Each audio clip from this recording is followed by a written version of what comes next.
So my name's Stephanie Butler. I'm a freelance designer and tree planter from Alberta, Canada. Before I started the work, I had a lot of issues determining whether or not I was living my life from a place of fear or intuition. I was caught up in a really bad relationship.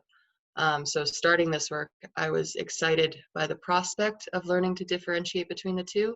But it was really hard after living from a place of fear for so long to start trusting that intuition. But I had tried pretty much everything else, so I took the risk. And I'm really glad I did. My first couple sessions were absolutely incredible. My third one was a little bit harder. It made me start questioning again, but I just stuck with it. And with Dane's help, I just kept writing. And then 12 or 13 sessions, I'm not sure where I'm at now, later, I've wholeheartedly believe in the work and the benefits that you can gain from connecting to that inner child and healing those parts of yourself. Before I started writing, I was at the point where I didn't trust myself so much that I was doing tarot card readings like 3 or 4 times a day on the same question, just constantly cycling through these negative patterns and looking for some sort of answer. And with the writing, I don't really need any of that stuff anymore. Sometimes I'll still check in because it's a practice that I enjoy, and I think there is some value in it, but it's not at all to the extent that the writing is. It's a completely different experience, a complete, honest, genuine connection with yourself, and none of that external stuff helped me the way that the writing has.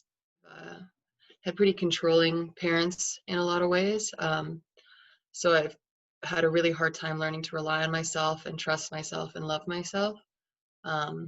Did a lot of other practices, the sticky notes on your mirrors and that kind of stuff, to remind you to love yourself. But now I feel like I can look in the mirror and believe it when I say that I love you, which is a really special feeling for me because I never thought that I would gain that.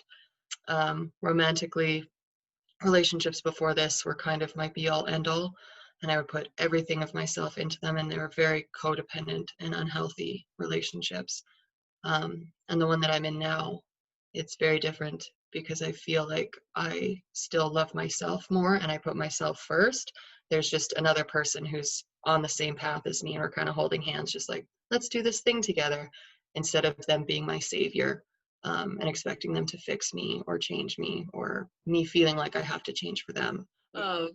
If you're considering doing this kind of work, I know the price point was a big factor for me. The way that I looked at it, though, is I'm going to spend that money anyway.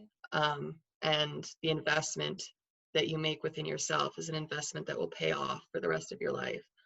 And it's so, so worth it to invest the time and the energy and the money in yourself to do this.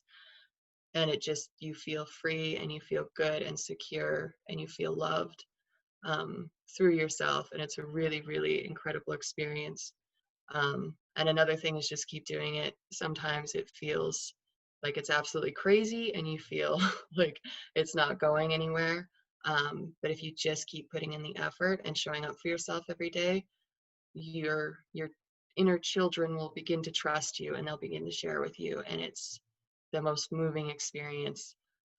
It's absolutely life-changing, and it's 100% the best money, time, energy that I've ever spent.